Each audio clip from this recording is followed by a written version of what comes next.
오늘 함께 살펴본 에스겔 29장은 남유다 주변 나라들에 대한 심판을 이야기하고 있는 25장에서부터 32장까지 부분 중에 한 부분으로서 애굽에 대한 일련의 심판을 예언하는 내용들과 그리고 바벨론을 통해서 이 애굽이 정복되어질 것이다라는 그 내용이 기록되어져 있습니다. 좀 더 내용을 자세히 살펴보면 1절부터 16절까지는 한 악어와 그리고 한 갈대 지팡이라는 이 비유의 말씀을 통해서 이 애굽을 심판하실 것이라는 하나님의 말씀이 기록되어져 있고, 그리고 두로 심판을 집행한 데에 대한 그 보상으로 이 애굽을 정복하는 것을 허락한 이 바벨론에 대한 이야기가 7절로부터 21절까지 기록되어져 있습니다.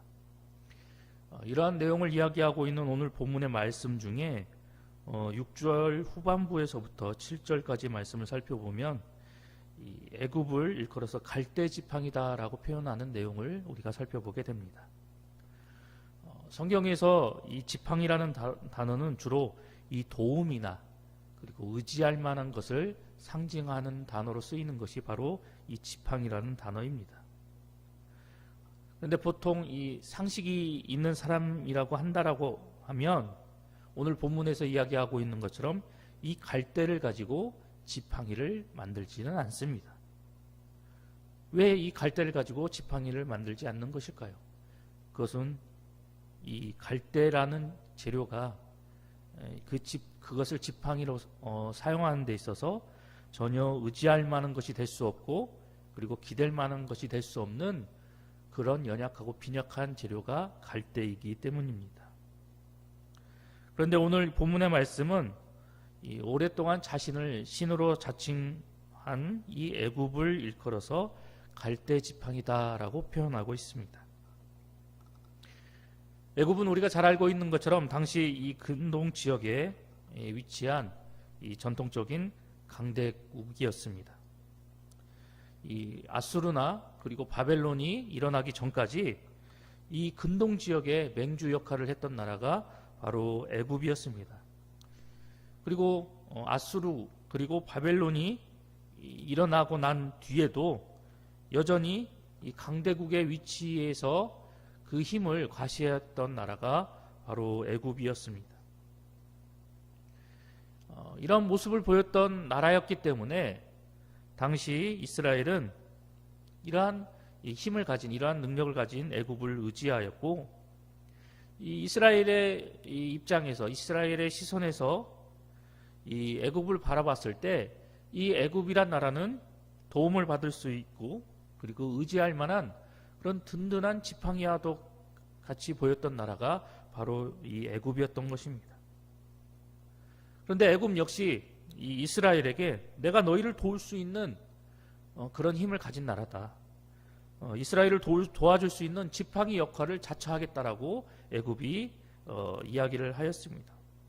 특별히 이 남유다가 바벨론의 영향력 가운데 있었을 때에도 내가 너희를 도와줄 수 있다. 내가 너희의 힘이 되어줄 수 있다라고 이야기를 하면서 유다를 반드시 도와줄 것이다 라고 강조를 하면서 남유다가 바벨론을 배반할 수 있도록 부추겼던 모습을 우리는 성경을 보며 알게 됩니다. 이로 인한 이 결과가 어떻습니까? 우리가 알고 있는 것처럼 유다는 예레미야와 같은 여러 선지자들의 끊임없는 이 경고에도 불구하고 이 남유다는 여호와김 때부터 줄줄이 애굽을 의지하는 모습을 보여주었고, 끝내는 이 바벨론을 배척하는 반바벨론 정책을 취하며 나아갔던 모습을 우리에게 보여주고 있습니다. 이 반바벨론 정책을 취함으로 인해서 결국 여호야김이 죽임을 당하게 되었고, 그 뒤를 이어서 왕이 되었던 여호야긴은 즉위 3개월 만에 폐위가 되었고 포로로 끌려갔던 모습을 우리가 보게 됩니다. 하나님의 뜻과 어긋난 모습으로 이 애굽을 의지하며 나아갔던 그런 모습으로 인해서 결국 이러한 비참한 결과를 불러오게 되었음에도 불구하고 이 유다의 마지막 왕이었던 시드기야는 그것을 통해서 하나님의 뜻이 무엇인지, 그리고 자신이 어떠한 처세로 나가야 할 것인지에 대해서 깨닫지 못한 채 앞선 선왕들의 그런 잘못된 모습을 계속해서 본받아서 애굽이 자신을 도와줄 만한 든든한 지팡이라 여기고 끝까지 애굽을 믿고 바벨론에 항거하며 나아가는 어리석은 모습을 보여주었던 것을 우리는 성경을 통해서 알게 됩니다.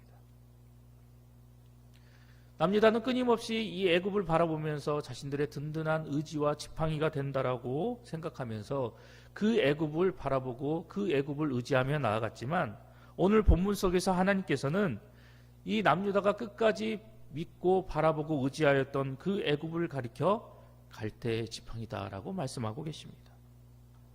앞서 말씀드렸던 것처럼, 그리고 오늘 본문이 우리에게 이야기하고 있는 것처럼, 이 갈대의 지팡이는 결코 사람이 의지할 수 없는 연약하고 빈약한 지팡이가 갈대의 지팡이였습니다.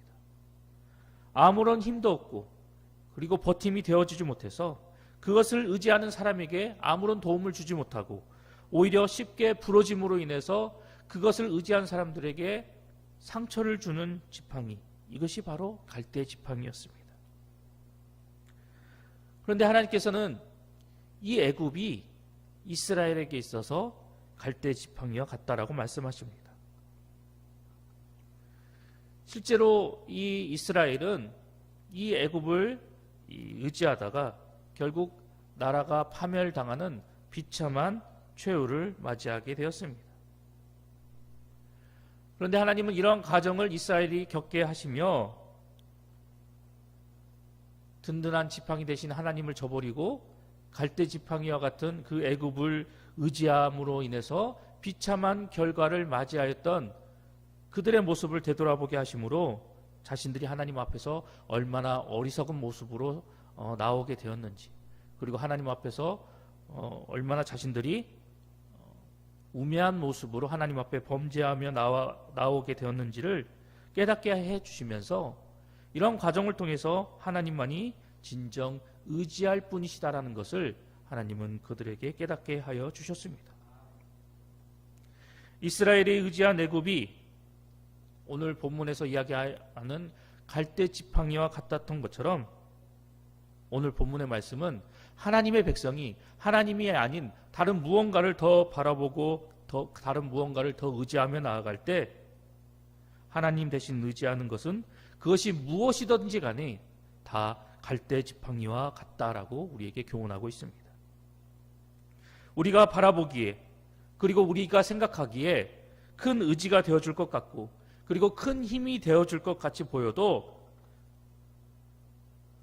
사실상 우리에게 있어서 아무런 의지도 힘도 되어주지 못하고 도움이 되어줄 수 없다라고 성경은 우리에게 분명하게 경고하고 있습니다. 하나님의 백성인 우리가 하나님이 아닌 다른 그 무언가를 더욱더 바라보고 의지하고 그것을 소망하며 나아가게 된다면 오히려 이로 인해서 더 큰 해를 당하게 될지도 모른다고 우리에게 경고하고 있습니다. 시편 23편의 말씀이 우리에게 무엇이라고 이야기하고 있습니까? 오직 여호와 하나님을 의지하며 그분의 도우심을 구하라고 우리에게 분명하게 선포하고 있습니다.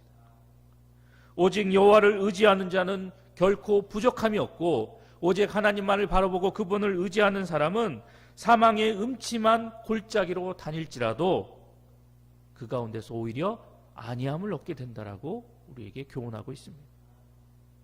전지전능하시고 신실하신 하나님만을 의지하며 나아가는 자에게 하나님은 크고 위대한 인자와 자비를 베풀어 주실 것을 약속하고 계십니다. 또한 이 험난한 세상 가운데서 갈대 지팡이와 같은 세상의 것이 아닌 든든한 목자의 지팡이와 같은 하나님만을 바라보고 의지하며 나아갈 때 하나님께서 베풀어 주시는 은혜 가운데 거하게 해줄 것이다라고 선포하고 계십니다. 오늘도 우리에게 주시는 이 말씀이, 우리에게 들려주는 이 교훈을 기억하면서 든든한 반석 되시고 피난처가 되시며 환난 중에 만날 크고 확실한 도움 되신 그 하나님만을 우리가 바라보고 의지하며 그 하나님과 동행하며 나아가는 우리 봉상의 모든 성도님들이 되시기를 소망합니다. 계속해서 이 17절 이하의 말씀을 살펴보면 하나님께서는 이 바벨론의 느부갓네살을 통해서 애굽을 심판하실 것을 말씀하고 계십니다. 그리고 그 애굽 땅을 바벨론의 수고의 대가로 주셨다라고 말씀하는 모습을 우리가 보게 됩니다. 오늘 본문에서 이야기하고 있는 이 바벨론의 수고, 이것은 바로 이 두로를 공격하여 함락시킨 사건을 의미합니다. 하나님은 이 교만한 두로를 심판하기로 작정하셨습니다. 그리고 그 두로를 심판하는 심판의 도구로 바벨론을 들어 사용하셨습니다. 실제로 기원전 585년에 이 느부갓네살이 이끄는 이 바벨론 군대는 실제로 이 두로를 공격하였습니다. 그런데 이 작은 도시 두로를 함락하는 게 그리 쉽지만은 않았습니다. 이 두로의 이 주요 성읍이었던 이 두로의 중심 성읍은 이 두로가 원래 그 항구 도시였는데 두로의 중심 성읍은 육지로부터 대략 한 800여 미터 떨어진 이 섬에 위치하고 있었다라고 합니다. 그래서 이 두로의 중심 성읍을 정복하기 위해서 바벨론은 13년이라는 긴 시간을 할애하면서까지 고군분투했지만 끝내 이 성읍을 완벽하게 정복하지는 못하였다고 합니다. 이런 바벨론의 수고와 고생에 대해서 오늘 본문 18절의 말씀은 모든 머리털이 무질어졌고 모든 어깨가 벗어졌다라고 표현하고 있습니다. 이 13년이라는 긴 시간을 투자하면서 결국 바벨론은 두로를 함락시키고 이 두로에게 항복을 받아냈지만 이 바벨론은 이 두로를 함락시키며 나가는 그 기나긴 시간과 그들이 기울인 이 노력에 비해서 그들이 얻었던 것은 아무것도 없었습니다. 많은 군비를 소비하였고 그리고 기나긴 시간을 할애하였지만 그 사이에 두로의 부자들은 이미 해외로 자신들의 모든 재물을 빼돌린 상태였습니다. 즉 엄청난 수고와 노력을 기울여가며 그 두로를 정복했지만 바벨론에게 이 두로는 속빈 껍데기와 같았던 그런 모습을 안겨주었습니다. 그런데 오늘 본문의 말씀을 살펴보면 하나님께서는 이 두로를 심판하는 하나님의 뜻을 이루기 위해서 그 뜻을 이루는데 사용되어진 그 바벨론에게 그 수고의 대가로 애굽을 허락하셨다라고 말씀하고 계십니다. 비록 바벨론이 이 사악한 탐심에 의해서 정복 전쟁을 벌여갔고 그리고 그 정복 전쟁의 일환으로 이 두로를 이 바벨론이 정복했지만 하나님께서는 그 바벨론의 정복 전쟁을 통해서 하나님 당신의 뜻을 이루어 가셨고 그리고 그 뜻을 이루며 나가는데 사용되어진 그 바벨론에게 그 수고에 합당한 보상을 주시겠다라고 말씀하고 계십니다. 이러한 오늘 본문의 말씀을 통해서 우리가 발견하게 되는 것은 하나님께서는 어떤 식으로든 당신을 위해서 수고한 자들의 그 수고를 결코 간과하지 않으신다라는 사실입니다. 그리고 하나님을 위해서 애쓰고 수고함에 합당한 보상을 해 주신다라는 교훈을 오늘 이 본문의 말씀이 우리에게 들려주고 있습니다. 앞서 말씀드렸던 것처럼 자신의 사악한 탐심을 이루기 위해서 정복 전쟁을 벌여나갔던 그 바벨론이었지만 하나님의 뜻을 이루며 나가는데 애쓰고 수고한 데에 대한 그 보상을 하나님께서는 이 바벨론에게 해주고 계시는 모습을 보게 됩니다. 이러한 모습을 통해서 우리가 발견하게 되는 것은 하나님은 우리가 하나님의 일꾼이 되어서 최선을 다해서 하나님을 섬기고 하나님을 위해서 헌신하고 희생하고 봉사하며 나아갈 때 그 수고를 결코 외면치 않으시고 그것에 대한 합당한 보상과 은혜를 베풀어 주실 것을 오늘 본문의 말씀을 통해서 다시 한번 분명하게 약속해 주고 계십니다. 하나님의 뜻을 따라 참되고 충성되게 수고하며 나아오는 자들에게 하나님은 크고 아름다운 것으로 갚아 주실 것을 우리에게 분명하게 이야기하고 계십니다.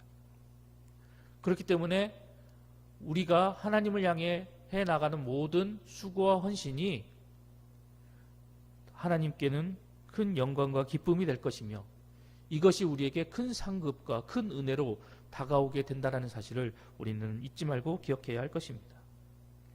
무엇보다도 우리가 다시 한번 떠올리며 기억하며 나가야 할 것은 우리가 하나님 앞에서 어떤 존재인가라는 사실입니다. 우리는 하나님의 은혜로 말미암아 구원의 은혜를 힘입어 나가는 그러한 존재들입니다. 하나님의 그 은혜가 아니고는 결코 주어진 삶 가운데서 1분 1초도 온전히 살아갈 수 없는 존재, 그것이 바로 성도된 우리의 모습입니다. 하나님께서 세상 가운데서 우리를 선택하여 구별하여 부르셨고 우리를 하나님의 백성으로 삼아주셨으며 예수 그리스도를 통해서 우리를 하나님의 자녀로 온전히 세워주셨습니다. 이렇게 우리는 그 무엇으로도 결코 갚을 수도 없고 보답할 수 없는 하나님의 크고 위대한 은혜를 받은 사람들, 그 존재가 바로 우리다라는 것입니다. 때문에 우리는 우리가 하나님 앞에서 어떤 존재인지 그리고 하나님께로부터 어떠한 은혜와 복을 받은 사람들인지를 다시 한번 깨닫고 기억하여서 하나님의 약속과 보상에 목매어서 그것을 기대하고 바라보며 하나님께 헌신하며 나아가는 어린아이와 같은 신앙과 믿음의 모습에서 벗어나야 한다는 것입니다. 하나님께서는 반드시 우리의 수고와 헌신에 보답하시고 큰 은혜로 갚아주실 것이지만 하나님께로부터 받은 은혜가 무엇인지를 기억하고 떠올린다면 우리의 헌신과 수고에 대한 보상과 은혜를 둘째치고라도 나에게 베풀어 주신 그 은혜에, 나에게 베풀어 주신 그 하나님의 놀라운 사랑에 정말 감사할 줄 아는 사람이라면 그 모든 것을 둘째치고라도 내가 받은 그 은혜에, 내가 받은 그 사랑에 조금이라도 내가 보답하며 나아가는 그런 하나님의 백성이 되고자 하는 그런 생각으로 하나님 앞에 수고하고 헌신하며 나아갈 줄 아는 성숙한 신앙과 믿음을 지닌 크리스천이 되어야 한다는 사실입니다. 하나님을 위해서 전 생애를 희생하고 헌신하며 나아갔던 사도 바울의 모습을 우리는 기억해야 할 것입니다. 사도 바울이 우리에게 무엇이라고 이야기를 하고 있습니까? 선한 싸움을 싸우고 달려갈 길을 마치고 믿음을 지키며 하나님의 자랑과 기쁨이 되는 모습으로 자신에게 주어진 인생의 길을 걸어왔노라고 우리에게 고백하고 있습니다. 우리의 신앙이 바로 이 사도 바울과 같은 신앙의 모습이 되어야 합니다. 우리의 인생의 길과 우리의 인생의 여정이 바로 이 사도 바울과 같은 인생의 길과 여정이 되어야 할 것입니다. 우리 역시 하나님 앞에서 선한 싸움을 싸우고 달려갈 길을 온전히 마치며 하나님 앞에서 온전한 믿음의 모습을 지키며 나아감으로 인해서 하나님의 자랑과 하나님의 기쁨이 되는 성도의 삶을 살아야 한다는 것입니다. 우리가 하나님의 백성으로서 항상 견실하며 어떠한 상황과 환경에도 치우치지 않고 흔들림이 없는 든든한 믿음으로서 우리에게 맡겨주신 하나님의 일을 온전히 감당하며 나아갈 때 이를 통해서 우리는 더욱더 우리에게 베풀어 주신 그 하나님의 은혜와 사랑에 100만 분의 1이라도 그 은혜와 사랑을 보답하며 그 은혜에 감사하며 나아갈 수 있는 성숙한 성도의 삶을 살아갈 수 있게 되는 것입니다. 오늘도 우리에게 주신 이 말씀 앞에서 나에게 베풀어 주신 하나님의 은혜와 사랑이 무엇인지를 다시 한번 기억하고 떠올려 보시기 바랍니다. 하나님께서 우리에게 무엇을 약속해 주셨던지 간에 그리고 우리의 헌신과 수고를 통해서 무엇을 보상해 주시겠다라고 말씀하셨던지 간에 우리는 그것을 제쳐두고서라도 예수 그리스도를 통해서 나에게 베풀어 주신 그 위대한 하나님의 사랑과 은혜 앞에서 우리는 그것을 감사할 줄 알고 그 은혜에 조금이라도 보답하며 나아갈 수 있는 성숙한 성도의 삶을 살아나가고자 무단히도 애쓰고 수고하며 나아가는 그런 하늘 백성이 되어야 할 것입니다. 그리할 때 이러한 성숙한 신앙과 믿음의 모습으로 하나님 앞에 나오는 우리의 모습을 통해서 하나님은 더욱더 기뻐하실 것이고 우리가 미처 생각하지 못하고 예상치 못한 큰 하나님의 은혜와 하나님의 섭리로 우리를 은혜 가운데 이끌어 주실 것입니다. 오늘도 우리에게 주어진 이 말씀을 통해서 우리를 향한 하나님의 뜻이 무엇인지를 보다 분명히 깨닫고 그 뜻 앞에서 내가 온전히 하늘 백성으로서 살아나갈 수 있도록 결단하고 다짐하는 귀한 하루가 되어야 할 것입니다.